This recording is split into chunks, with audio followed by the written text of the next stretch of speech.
ଶ୍ରୀକୃଷ୍ଣଙ୍କ ଚରଣ କମଳ ଉପାସକ ଅନ୍ୟ ସାମାନ୍ୟ ଲୋକଙ୍କ ପରି ସଂସାର ବନ୍ଧନରେ ପଡ଼ନ୍ତି ନାହିଁ।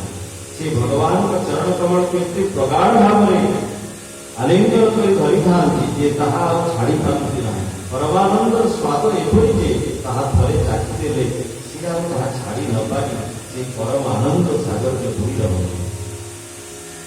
ତସ୍ୟୈବ ହତୋ ପ୍ରଜତେତ କୋବିଦ ନ ଲଭ୍ୟତେ ଯଦ୍ଭ୍ରମତାପଚ୍ୟତା ତଦ୍ଲଭ୍ୟତେ ସୁଖବଦନ୍ୟତଃ ସୁଖଂ କାଳେନ ସର୍ବତ୍ର ଗଭୀରରନ୍ତସା न वै जनो जातु कथञ्चन व्रजेन मुकुन्दस्यन्यवरङ्गसंस्कृतिं स्मरन् पुनर्व्यूपद्वहनं पुनर्विहाय निच्छिन्नरसत्कः इदं हि विश्वं भगवानिवीतर जतो जगत्स्थाननिरोधसम्भवा तद्धि सोऽयं बीजभवान् आवेशमात्रं भवतः प्रदर्शितम्।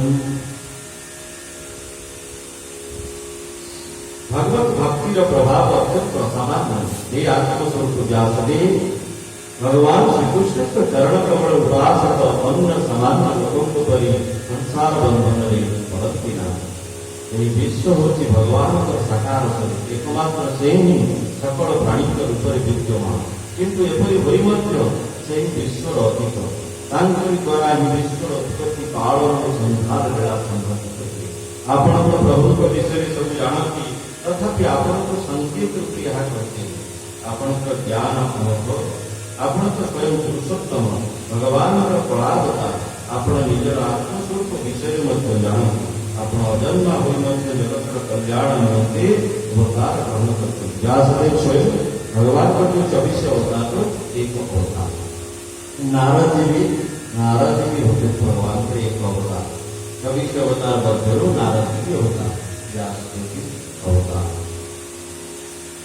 विद्वान माने निर्णय करते जे पुण्य कीर्ति श्रीकृष्ण गुण और लीला वर्णना करवा हेतु तपस्या वेद अध्ययन ज्ञान स्वाध्याय ज्ञान और दान एकमात्र उद्देश्य कारण ये सब भगवान करे अनुराग जात कराइवा श्रेष्ठ उपाय ईदं हि पुंसस्तपसः तस्य वा दृष्टस्य शुक्तस्य च बुद्धिदत्तयोः अवीचितोत्थः कविभिर्निरूपितं तदुत्तमश्लोकज्ञानवर्णनम्। हे मुनिवर नारद जी तांको पूर्व जन्मर कथा कहते नारद जी पूर्व जन्म जने गंधर्व थे उपबहन नामक गंधर्व थे जड़े संगीत विद्या शारद थे अत्यंत पांडित्य थे किंतु समस्त देवता उपस्थित होता समय वैषयिक ग्राम्य गीत वैषयिक गीत गान करने फल साप प्राप्त होता जे दिव्य लोकरे समस्त देवता माने बसिचंती भगवत चर्चा करने तो से एक भगवत चर्चा सत्संग ये एक परिवेश तुम्हें वैषयिक गीत तुम्हें गान गला साप दिगला तुम्हें जाए दासीपुत्र भाव भूपुष्ठ भारत जाकि भारत वर्ष जन्म ग्रहण कर तेणु नारद जी जड़े बहुत बड़ गंधर्व थे लोकर दासीपुत्र भाव जन्म ग्रहण करते तेणु सी कहते जे मो दासीपुत्र है मोर पिता मैंने छोट थी मोर पिता मृत्युवरण करते मो माँ जे कि अन्य जन घरे से सेवा करी अर्थ उपार्जन करूला से बंचित भाव मोर जीवन किंतु सद्गुरुकर आश्रय ग्रहण करने फल सत्संगर आश्रय नेला भगवान सुयश जो वर्णन करुले मुनि माने चातुर्मास्य व्रत पालन करने नारद जी दासीपुत्र भाव जो ग्राम जन्म ग्रहण करते चातुर्मास्य व्रत पालन करने से ग्राम को साधु सन्त मैंने आसा नारद जी छोट बालक थे तेणु से साधु सन्त मैंने जो आसिले ग्राम को ग्रामवासी कहले ଆଜି ଆମର ପରମ ସୌଭାଗ୍ୟ ଆପଣ ଆମ ଗ୍ରାମକୁ ଆସିଛନ୍ତି। ତେଣୁ ଆସନ୍ତମାନେ କହିଲେ 4 ମାସ ଆମେ ଚାତୁର୍ମାସ ବ୍ରତ ଏଇ ଗ୍ରାମରେ ରହି ଆମେ ପାଳନ କରିବାକୁ ଚାହୁଁଛୁ। ତ ସମସ୍ତେ ଗ୍ରାମବାସୀ ଅତ୍ୟନ୍ତ ପ୍ରସନ୍ନ ହେଇକି ଯାହା ଆମର ବହୁତ ସୌଭାଗ୍ୟ, ହରିକଥା ଆମକୁ ଶୁଣିବାକୁ ମିଳିବ, ହରିନାମ କୀର୍ତ୍ତନ କରିବାକୁ ସୌଭାଗ୍ୟ ମିଳିବ, ସାଧୁସନ୍ତଙ୍କର ଦର୍ଶନ ହେତୁ କରିବାର ସୌଭାଗ୍ୟ ଆମକୁ ପ୍ରାପ୍ତ ହେବ। ସମସ୍ତେ ଆନନ୍ଦିତ ହେଇକି ତାଙ୍କ ପାଇଁ କୁଟିଆ ଇତ୍ୟାଦି ନିର୍ମାଣ କରିବେ। ତ ସାଧୁସନ୍ତମାନେ ସେଠି ରହି ଚାତୁର୍ମାସ ବ୍ରତ ଆସେ 4 ମାସ ସାଧୁସନ୍ତମାନେ ଯେ ବର୍ଷା କାଳରେ ଯୋଉ 4 ମାସ ଶ୍ରାବଣ ମାସରୁ ଚାତୁର୍ମାସ ବ୍ରତ ଆରମ୍ଭ ହେଇଯାଏ। ତ 4 ମାସ ସର୍ବଦା ଭ୍ରମଣ କରୁଥାନ୍ତି, କିନ୍ତୁ 4 ମାସ ଗୋଟିଏ ସ୍ଥାନରେ ରହି ନିରନ୍ତର ସିଏ ଭଗବାନଙ୍କର ସାଧନା ଭଗବାନଙ୍କର ଉପାସନାରେ ସେ ମଗ୍ନ ରହନ୍ତି 4 ମାସ। ଗ୍ରାମବାସୀ ମାନେ ତାଙ୍କର ସତ୍ସଙ୍ଗ ପ୍ରାପ୍ତ ହେଇକି ସମସ୍ତେ ନିଜକୁ ଅତ୍ୟନ୍ତ ସୌଭାଗ୍ୟବାନ ବୋଲି ଭାବୁଥିଲେ।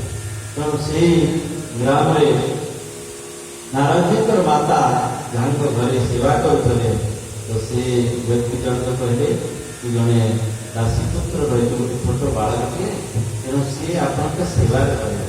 ଆପଣଙ୍କର ପୁଷ୍ପ ଆପଣଙ୍କ ପାଇଁ ପୁଷ୍ପ ଚୟନ କରିକି ଆଣିବ, ଆପଣଙ୍କ ପାଇଁ ଯାହା ଯାହା ଆବଶ୍ୟକ ସେସବୁ ଆପଣଙ୍କୁ ଯୋଗେଇବ, ଆପଣଙ୍କୁ ସେବା ଆପଣଙ୍କର କରିବ। ଆଉ ଆପଣଙ୍କ ସହିତ ପ୍ରସାଦ ସନ୍ଥମାନେ ସମ୍ମତି ପ୍ରଦାନ କରି ଭଲ କଥା। ନାରଦୀ ସେ 4 ମାସ କାଳ ସେ ଯୋଉ ସାଧୁସନ୍ଥଙ୍କର ମୁଖରୁ ହରି କଥା ସେ ଶ୍ରବଣ କଲେ, ହରିନାମ କୀର୍ତ୍ତନ କଲେ, ତାଙ୍କ ସହିତ ତାଙ୍କର ସେବା କରିବାର ସୌଭାଗ୍ୟ ପ୍ରାପ୍ତ ହେଲା। ଯେଉଁ ସେବା ଫଳରେ ସେ ଭଗବାନଙ୍କର ପାର୍ଷଦ ମହାନାରଦ ହେଇଗଲେ। ତ ସେ ସେଇ କଥା ବର୍ଣ୍ଣନା କରୁଛନ୍ତି। ହେ ମୁନିବର, ବିଗତ କଳ୍ପରେ ମୁଁ ମୋର ପୂର୍ବଜନ୍ମ ବେଦବାଦୀ ବ୍ରାହ୍ମଣ ମାନଙ୍କର ଜଣେ ଦାସୀର ପୁତ୍ର ଥିଲେ। କେତେକ ପରିବ୍ରାଜକ ଯୋଗୀ ବର୍ଷା ଋତୁରେ ଗୋଟିଏ ସ୍ଥାନରେ ରହି ଚାତୁର୍ମାସ ବ୍ରତ ପାଳନ କରୁଥିଲେ। ବାଲ୍ୟକାଳରୁ ହିଁ ମୋତେ ସେମାନଙ୍କର ସେବାରେ ନିଯୁକ୍ତ କରି ଦିଆଯାଇଥିଲା। ମୁଁ ପିଲା ଧରି ସତ, ତଥାପି ମୋଠାରେ କୌଣସି ପ୍ରକାର ଚଞ୍ଚଳତା ନଥିଲା। ନାରଦୀ ଯଦିଓ ବାଳକ ଥିଲେ, ବାଳକମାନେ ସ୍ୱଭାବତଃ ଚଞ୍ଚଳ, କିନ୍ତୁ ନାରଦୀଙ୍କ ମଧ୍ୟରେ କୌଣସି ଚଞ୍ଚଳତା ନଥିଲା। ମୁଁ ଜିତେନ୍ଦ୍ରିୟ ହୋଇ ଖେଳକୁଦରୁ ଦୂରରେ ରହି ସେମାନଙ୍କର ଆଜ୍ଞାନୁସାରେ ସେବା କରୁଥିଲି। ନାରଦୀ ଜିତେନ୍ଦ୍ରିୟ ରହିକି ଖେଳକୁଦରୁ ଦୂରରେ ରହିକି ସାଧୁସନ୍ତଙ୍କ ସେବାରେ ସେ ମଗ୍ନ ରହୁଥିଲେ। ମୁଁ କଥାବାର୍ତ୍ତା ମଧ୍ୟ ଖୁବ୍ କମ୍ କରୁଥିଲି, କଥା ବେଶୀ ଅଧିକ କହୁନଥିଲେ। ମୋର ଏପରି ସୌମ୍ୟ ସ୍ୱଭାବ ଦେଖି ସେଇ ସମଦର୍ଶୀ ମୁନିମାନେ ମୋ ପ୍ରତି ବିଶେଷ ଅନୁଗ୍ରହ କଲେ। ସମଦର୍ଶୀ ମୁନି ଅର୍ଥାତ୍ ସମସ୍ତଙ୍କ ଭିତରେ ସେଇ ସମସ୍ତଙ୍କ ପରମାତ୍ମାକୁ ଦର୍ଶନ କରନ୍ତି। ସେମାନଙ୍କର ଅନୁମତି କ୍ରମେ ସେମାନଙ୍କ ରୋଷେଇ ବାସନରେ ଲାଗି ରହିଯାଉଥିବା ଅବଶିଷ୍ଟ ଖାଦ୍ୟକୁ ମୁଁ ଗୋଟିଏ ବେଳା ପ୍ରସାଦ ରୂପେ ଭୋଜନ କରିଥାଏ। ସମସ୍ତେ ପ୍ରସାଦ ପାଇବା ପରେ ଯାହା କିଛି ବର୍ତ୍ତମାନ ରହିଯାଉଥିଲା, ସେ ଗୋଟେ ବେଳା ସେ ପ୍ରସାଦକୁ ନାରଦୀ ପାଳନ ଭୋଜନ କରିବା ପରେ ସେମାନଙ୍କର ବାସନ କୁସନ ଧୋଇ ପୋଛି ରଖିଦେଉଥିଲି। ତାହା ଫଳରେ ମୋର ସକଳ ପାପ ଧୋଇ ହୋଇଗଲା। ଏପରି ଭାବରେ ସେମାନଙ୍କର ସେବା କରି କରି ମୋର ହୃଦୟ ବିଶୁଦ୍ଧ ହୋଇଗଲା ଏବଂ ସେମାନେ ଯେଉଁ ଭଜନ କୀର୍ତ୍ତନ କରୁଥିଲେ ସେ ସବୁରେ ମୋର ରୁଚି ଆସିଗଲା। ହରି ଭଜନରେ ମୋର ଅତ୍ୟନ୍ତ ଅନୁରାଗ ସୃଷ୍ଟି ହେଲା। ହରି କଥାରେ ମୋର ଅତ୍ୟନ୍ତ ଅନୁରାଗ ସୃଷ୍ଟି ହେଲା। ପ୍ରିୟ ବ୍ୟାସଦେବ ଏପରି ସତ୍ସଙ୍ଗ ଲାଭ କରି ସେହି ଲୀଳାଗାନ ପରାୟଣ ମହାତ୍ମା ମାନଙ୍କ ଅନୁଗ୍ରହରୁ ମୁଁ ପ୍ରତିଦିନ ଶ୍ରୀକୃଷ୍ଣଙ୍କର ମନୋହର କଥାମାନ ଶୁଣିବାକୁ ପାଉଥାଏ। ଶ୍ରଦ୍ଧାର ସହିତ ଗୋଟିଏ ଗୋଟିଏ ପଦ ଶ୍ରବଣ କରି କରି ପ୍ରିୟ ଶକ୍ତି ଭଗବାନଙ୍କ ଠାରେ ମୋର ରୁଚି ହୋଇଗଲା। ଏପରି ଭାବରେ ସେ ମହାନୁଭାବ ମାନଙ୍କ ସତ୍ସଙ୍ଗରୁ ମୁଁ ଅଦ୍ଭୁତ ଲାଭ ପାଇଗଲି ଓ ମାନୁଛି ଯେ ଏସବୁ ହେଉଛି ସେ ମହାତ୍ମା ମାନଙ୍କର ଅସୀମ କୃପା। ଏ ମହାମୁନି ଭଗବାନଙ୍କ ପ୍ରତି ରୁଚି ଜାଗ୍ରତ ହେଇଯିବାରୁ ସେଇ ମନୋହର କୀର୍ତ୍ତି ପ୍ରଭୁଙ୍କ ଠାରେ ମୋର ବୃଦ୍ଧି ମଧ୍ୟ ନିଶ୍ଚୟ ହେଲା। ଦେଖନ୍ତୁ ଏ ମନ ଏତେ ଦୁଷ୍ଟ ଯେ ଏକ ବିଷୟ କଥା ହିଁ ଭଲ ଲାଗେ। ଆପଣ କାହାକୁ ଦେଖିବେ ହରି କଥା ଯଦି ହେଉଥିବ ଲୋକ ସେଠି ଘୁମଉଥିବ, କିନ୍ତୁ ଯେତେବେଳେ ଫିଲ୍ମ ଚାଲିଲା ଦେଖିଲେ ପୁରା ଏକାଗ୍ରତାର ସହିତ 3 ଘଣ୍ଟା କଥା କିଛି ଧ୍ୟାନ ଆଉ ଏପଟ ସେପଟ ହବ। କିନ୍ତୁ ହରି କଥା ଚର୍ଚ୍ଚା ଭିତରେ ଘୁମେଇ ପଡି ମନ ଯାଇକି କୁଆଡେ ଆଉ କୁଆଡେ ବୁଲିକି ଆସିସାରିବଣି, କେତେ 5 ରାଉଣ୍ଡ ବୁଲିକି ଆସିସାରିବଣି। କିନ୍ତୁ ଯଦି ବିଷୟ ଚର୍ଚ୍ଚା ହଉଛି, ଅନ୍ୟ କାହାର ନିନ୍ଦା ଚର୍ଚ୍ଚା, ପର ନିନ୍ଦା ଚର୍ଚ୍ଚା, ପୁରା ତାଙ୍କର ରସ ଆସ୍ୱାଦନ କରୁଥିବ। ଏ ମନ ହଉଛି ଅତ୍ୟନ୍ତ ଶୈତାନ। ତେଣୁ ଏଇ ମନକୁ ବଶ କରିବା ପାଇଁ ଏ ମନ ଭିତରେ ଯଦି ହରି କଥା ପାଇଁ ଅନୁରାଗ ହେଇଗଲା, ହରି ନାମ ଯଦି ଅନୁରାଗ ହେଇଗଲା, ମନ ଯଦି ଆମକୁ ପରାମର୍ଶ ଦେଲା, ଖାଲି କିନ୍ତୁ ସମୟ ପଡି ଯାଉଛି ଟିକେ ହରିକୁ ସ୍ମରଣ କର, ହରି ନାମ କର। ତେଣୁ ଆମର ଶାସ୍ତ୍ର କହୁଛି ମନ ମନୁଷ୍ୟାଣ କାରଣ ବନ୍ଧ ମୋକ୍ଷ। ଆମର ଶାସ୍ତ୍ର କହୁଛି ଏଇ ମନ ବୃନ୍ଦାବନ, ଏଇ ମନ କାଶୀ, ଏଇ ମନ ବଦ୍ରୀନାଥ, ବାରାଣସୀ। এই মনই হচ্ছে বৃন্দাবন। কেমিতি না মন যেତେବେଳେ ଭଗବାନ ଶ୍ରୀକୃଷ୍ଣଙ୍କ ଠାରେ ଲୀନ ହେଇଯିବ, ତନ୍ମୟ ହେଇଯିବ, ଯେତେବେଳେ ସର୍ବଦା ଏ ମନ ଚାହିଁବ ମୁଁ ଶ୍ରୀକୃଷ୍ଣଙ୍କ ଚିନ୍ତା କରିବି, ତାଙ୍କ କଥା ଶୁଣିବି, ତାଙ୍କୁ ମୁଁ ଧ୍ୟାନ କରିବି, ସେ ହୃଦୟ ଯେତେବେଳେ ବୃନ୍ଦାବନ, ସେ ମନ ହିଁ ବୃନ୍ଦାବନ ହେଇଯିବ। ମନ ଯେତେବେଳେ ଶ୍ରୀକୃଷ୍ଣଙ୍କ ପ୍ରେମରେ ବୁଡ଼ିଯିବ, ଜଗତର ସମସ୍ତ କଥା କାହାକୁ ଠିକା ଲାଗିବ, ଜଗତର ସବୁ ରସ ଯାହା ପାଇଁ ଠିକା ହେଇଯିବ, ସବୁ ତୁଚ୍ଛ ଲାଗିବ, କେବଳ ହରି କଥା ଯାହାକୁ ଲାଗିବ, ଆହା ଇଏ ହଉଛି ପରମ ଧନ। ଜଗତର ସବୁ କିଛି ଯାହା ପାଇଁ ତୁଚ୍ଛ ହେଇଯିବ, କେବଳ ହରି କଥା, ହରି ନାମ, ଭକ୍ତ ସଙ୍ଗ, ସାଧୁ ସଙ୍ଗ, ଇଏ ଯେତେବେଳେ ଯାହାକୁ ଲାଗିବ, ଇଏ ହଉଛି ଦୁର୍ଲଭ ବସ୍ତୁ, ସେଥିରେ ଯେତେବେଳେ ରୁଚି ହେଇଯିବ, ପ୍ରେମ ହେଇଯିବ, ତା ଜୀବନ ଧନ୍ୟ। ତେଣୁ ସହଜେ ମନ ସବୁବେଳେ ଚାହେଁ, ଯେମିତି ଦେଖନ୍ତୁ ଜଳ ସର୍ବଦା ଦେଖନ୍ତୁ ନିମ୍ନଗାମୀ, ଜଳ ସର୍ବଦା ଯେତେବେଳେ ଦେଖିବ କଣ ନା ସେ ନିମ୍ନକୁ ଯିବାକୁ ଚାହେଁ।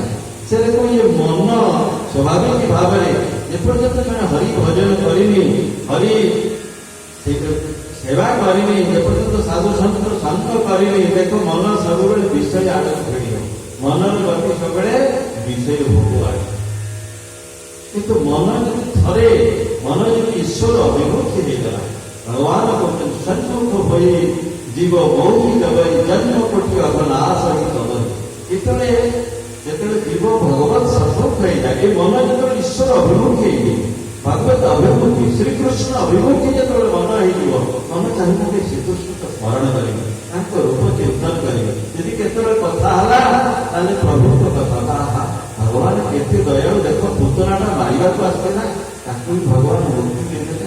ଯଦି କେମିତି କଥା ପ୍ରଭୁ ଜଗନ୍ନାଥ ଏତେ ଦୟାଳୁ, ଦେଖ ଦାସିଆ ବାଉରୀ ସିଏ ଭକ୍ତିରେ ନଡ଼ିଆ ଦେଇଦେଲା, କହିଲା ଯେ ହାତ ବଢେଇକି ପ୍ରଭୁ ଆପଣ ଦେବେ। ସିଏ ବ୍ରାହ୍ମଣକୁ କହିଦେଲେ ଯେ ହାତ ବଢେଇକି କହିବ ପ୍ରଭୁ ଦେବେ, ତାହେଲେ ଦବ, ନହେଲେ ଫେରେଇ ଆଣିବ। କିନ୍ତୁ ଭକ୍ତର କଥା ରକ୍ଷା କରିକି ପ୍ରଭୁ ହାତ ବଢେଇକି ନେଇଦେଲେ। ମୋ ପ୍ରଭୁ କେତେ ଦୟାଳୁ। ଯଦି କେତେବେଳେ କଥା ହେଲା, ଭକ୍ତ କଣ କଥା ହୁଏ ନା ପ୍ରଭୁଙ୍କର ଗୁଣଗାନ, ସାଧାରଣ କଥା ଶୁଣିବେ ହୁଏ ନା, ସାଧାରଣ କଥାରେ ତାକୁ ରସ ମିଳେ ନା, ହରି କଥାରେ ତାକୁ ରସ ମିଳେ। ଭକ୍ତ ଯଦି ଏକାଠି ହୁଅନ୍ତି, 2 ଜଣ ଭକ୍ତ ଏକାଠି ହୁଅନ୍ତି, ସେ କଣ କଥା ହେଲା, ହରିଙ୍କ କଥା, ବିଷୟ କଥା ସେମାନେ ହେବେ ନାହିଁ, ଜାଣୁଛନ୍ତି ସେଥିରେ କିଛି ମୂଲ୍ୟ ନାହିଁ, ସେଥିରେ ସମୟ ବୃଥା, ଆୟୁ ନଷ୍ଟ, ସେଥିରେ କୌଣସି କଲ୍ୟାଣ ବି ହବାର ନାହିଁ। ଭଗବାନଙ୍କ କଥା ଶ୍ରବଣ ମଙ୍ଗଳ, ଗୋପୀମାନେ କହୁଛନ୍ତି ତବ କଥାମୃତ ତତ୍ର ଜୀବନ କବି ବିରଗିତ କଳ୍ପ ସାପହ ଶ୍ରବଣ ମଙ୍ଗଳಂ ଶ୍ରୀମଦାସତಂ ଗୋପୀ ଗୁଣନ୍ତେ ଭୂତାର। ଗୋପୀମାନେ କହୁଛନ୍ତି ପ୍ରଭୁ ଆପଣଙ୍କର କଥା ଅମୃତ ସ୍ୱର, ଆପଣଙ୍କର କଥା ତବ କଥାମୃତ ତତ୍ର ଜୀବନ, ଯୋଉମାନଙ୍କର ଜୀବନ ଏଇ ତୀର୍ଥାନ୍ତ ଜ୍ୱାଳା ଭିତରେ ଦଗ୍ଧୀଭୂତ ହଉଛି। ଆଦି ଭୌତିକ ଆଦି ଦୈବିକ ଏଇ ଜଗତରେ ନାନାବିଧ ଯୋଉ ରୋଗ ଶୋକ ଦୁଃଖ କଷ୍ଟ ଜରା ବ୍ୟାଧି ୟା ଭିତରେ ଛଟପଟ ହଉଛି, କିନ୍ତୁ ୟା ଭିତରେ ହରି କଥା ଅମୃତ ପରମ କଲ୍ୟାଣ କଥା। ତେଣୁ ମନ ଯେତେବେଳେ ହରି ନାମରେ ଯେତେବେଳେ ପ୍ରେମ ଆସିଯିବ, ହରି କଥାରେ ଯେତେବେଳେ ପ୍ରେମ ଆସିଯିବ, ଜଗତର ସବୁ କିଛି ତାକୁ ନିରସ ଲାଗିବ, ତୁଚ୍ଛ ଲାଗିବ। ତେଣୁ ସେତେବେଳେ ସେ ମନ ହେଇଯିବ କଣ, ବୃନ୍ଦାବନ। ସେଇ ମନ ହିଁ ଏକ ବୃନ୍ଦାବନ। ସେଇ ମନ ଭିତରେ ସେ ଦର୍ଶନ କରିବ, ଭଗବାନ ନୃତ୍ୟ କରୁଛନ୍ତି, ଭଗବାନଙ୍କ ନୃତ୍ୟ ଧ୍ୱନି ସେ ଶୁଣିବାକୁ ପାଇବ, ଭଗବାନଙ୍କର ବଂଶୀ ଧ୍ୱନି ସେଇ ମନ ଭିତରେ ସେ ଶୁଣିବାକୁ ପାଇବ। ସେଇ ମନ ମନ୍ଦିରରେ ସେ ମନ ମୋହନକୁ ଦର୍ଶନ କରିପାରିବ। यही मन वृंदावन, यही मन काशी, यही मन बद्रीनाथ, पुरी, वाराणसी, यही मन ही सब कुछ। मन यदि प्रभु को ठारे तन्न होगा, प्रतीक होगा, मन भीतर यदि हरि प्रति अनुराग होगा, प्रेम होगा, ताले मन ही वृंदावन। किंतु मन वृंदावन हवा करवा कौन पड़ो? मन वृंदावन हवा परम साधन, चरम साधन भगवान नाम कीर्तन, नाम स्मरण, नाम जप, ये कारण नाम हूँ नाम रूप, नाम हूँ परम शक्ति, नाम रूप महाबड़ा कर आश्रय, विषय सुधीर स्पृहा जावे निश्चय। परमाराध्य गुरुदेव बोलते अनंत श्री ठाकुर बोलते नाम जप महाबड़ा कर आश्रय, विषय सुधीर स्पृहा जावे निश्चय। जो मन अनादि काल विषय भोग करने पागल पागल प्राय धाउछि विषय भोग करे, शब्द स्पर्श रूप रस गंध এই পাঁচটি বিষয় অনাদি কালରୁ 84 লক্ষ জীবনী পাই কেতে ভোজন করানি আজ পর্যন্ত ভোজনের তার তৃপ্তি আছে। প্রত্যেক দিনে নানাবিধ মেনু, আজি এই খাইবে জিহ্বা কেতে খাইবে, इंद्रिय मन विषय भोग करी केते विषय भोग करेणी तथापि तृप्ति ना। कारण शास्त्र कहूँ विषय भोग जिते तुम भोग कर निआरे जिते झील ढाल से कौन कर भयंकर रूप धारण करे। यदि अग्नि न पाइब ताले कौन हम ना से निर्वापित धीरे धीरे धीरे धीरे निआ निभि किंतु जिते घीओ ढाल निआ कौन कर बढ़ी चलो। तेणु से भगवत गीतार भगवान कहले जे संस्पर्शदा भोगा दुख योग आद्यंतवंत कंतेय न किंचु रमति बुध। अर्थात बुध जो मैंने पंडित, जो मैंने विद्वान, जो मैंने बुध से माने विषय भोगरे के लिए मंत्र होती नहीं जानते। ये केवल दुख ही दुख प्राप्त कर अनल देख गोटे गोटे गोटे गोटे विषय प्रति धावित है देख मृत्यु घटे। अनल देखो गोटे पोकटे देखिए, पतंगे देखिए, सीधी बस निआ को जाएंगे से लंफ प्रदान कर मरीज। किंतु अनल देखते से रही पार ना। गोटे पोक देखले जाकि निआ पड़ मरी बस जाए। कारण अनल प्रति तार एते आकर्षण आलोक मरी देखो एमती शब्द शुणिक मृग मृग मैंने कौन करती ना शब्द बढ़िया शब्द सब शुणा भारी प्रिय। तेणु खबर मैंने कौन करते ना बढ़िया शब्द गायन करके मृग मान। तेणु शब्द आउ ये रूप गोटे गोटे भक्ति से तुम स्पर्श स्पर्श सुख पाया भक्ति भी से तुम बंधन पड़े मृत्यु वरण करे। माछ देखो रसना ये जो जीवा आम नानाविध रस को भोग करने चाहूँ। आज ये खाइबो ताली से खाइबो ताली से खाइबो इतनी अनंत काल में जो भोग करके आते तृप्ति ना। माछ देखो माछ कौन कर बंशी हड़ा जो पड़े से कंटा गोटे लगी थाए। तेणु से खाद्य आहार लोभ जाए प्राण। तेणु गोटे गोटे शास्त्र कहते गोटे गोटे इंद्रिय विषय प्रति आकर्षित होकर मृत्युवरण कर जड़े मनुष्य समस्त इंद्रिय विषय जाऊँगी तो तार कौन अवस्था हो। तेणु शास्त्र से कहते हुशिकीर्ण हुशिकी इंद्रिय मान प्रबल रक्षा केमती पाइबा। इंद्रिय मान को आम हरि सेवार आम इंद्रिय मान को उत्सर्गित करदे आम उद्धार हो। जीवा चाहूँ भोजन कर भोजन कर प्रसाद भगवान को समर्पित अन्न निष्ठा स्वयं पुत्रम या विष्णु अनिवेदित। अर्थात जो अन्न प्रभु को निवेदन न हुए ता विद्या सदृश शास्त्र करे। जो जल प्रभु को अर्पित न हुए ता मूत्र सदृश। तेणु अन्न जहाँ किसी जल सब किसी प्रभु को निवेदन हो गला ताहा प्रसाद। ये प्रसाद यदि आम ग्रहण करवा से आमर किंतु बंधन हम ना किंतु आम प्रसाद ग्रहण करवा बोली जी प्रसाद ग्रहण कले आम बसिक भजन कर प्रसाद ग्रहण करवा तो ठीक है। प्रसाद पाइबा बोली जी आम लोभ कर बहुत प्रसाद गुड़ाए भरीदवा संगे संगे पाऊ पाऊ बसिया हरि कथा शुणा धैर्य नहीं सागे सागे बिछଣା जाकर सी भी रजगुण तम गुण कारक तेणु से भगवान कहले युक्त आहार विहार युक्त आहार परिमित आहार ग्रहण परिमित जे बहुत खाए जमा न खाए जे बहुत सोए ये जमा न सोए तो सीमांत द्वारा भगवान को जोग हुई जो प्रत्येक सब गोटे परिमित दरकार परिमाण परिमित हवा दरकार के ग्रहण कले प्रभु को भजन कर। तेणु ये मन एक मनुष्याण कारण बंधन ये मन हूँ बंधन कारण ये मन हूँ मुक्तिर कारण। ये मन जो निरंतर विषय चिंतन कर तो से तार बंधन हम ये मन जो परिचिंतन कर मन जो श्रीकृष्ण का कीर्तन कर मुक्ति लाभ कर। समस्त इंद्रिय जो भगवान थारे उत्सर्गीकृत होइबे कान हरि कथा न शुणिले ताको तृप्ति मिलना। श्रीमद भागवत में वर्णन रही पृथु महाराज हरि कथा एते प्रिय थे हरि कथा एत अमृत स्वरूप लगुला प्रभु को प्रार्थना कर प्रभु मत 10,000 कान मिले ना 10,000 कान कौन कर ना प्रभु 10,000 कान है कोई गोटे दुईटी कान में आपण कथा शुणिक मुझे तृप्ति लाभ कर मत 10,000 कान दे 10,000 कान में आपण कथा शुणी दुईटी कान में आपण कथा शुणिक मुझे तृप्ति लाभ कर अर्थात हरि कथा श्रवण एते प्रीति सृष्टि होता प्रभु को मागे 10,000 कान दे।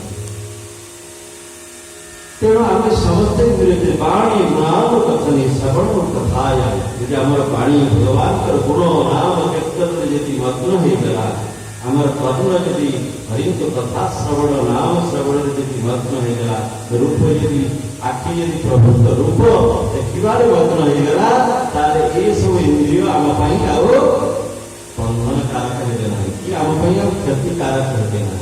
किंतु यदि आम इंद्रिय कर्ण हरिकथा न शुणी निरंतर सब विषय कथा शुणा आखिरे प्रभु को न देखी समस्त जुआड़े देखुचे प्रभु समस्त विषय रखे प्रहलाद जी से आखि मिलता आमको से आखि मिले प्रहलाद जी के से आखि मिलता संत नामदेव को से आखि मिलता दृष्टि मिलता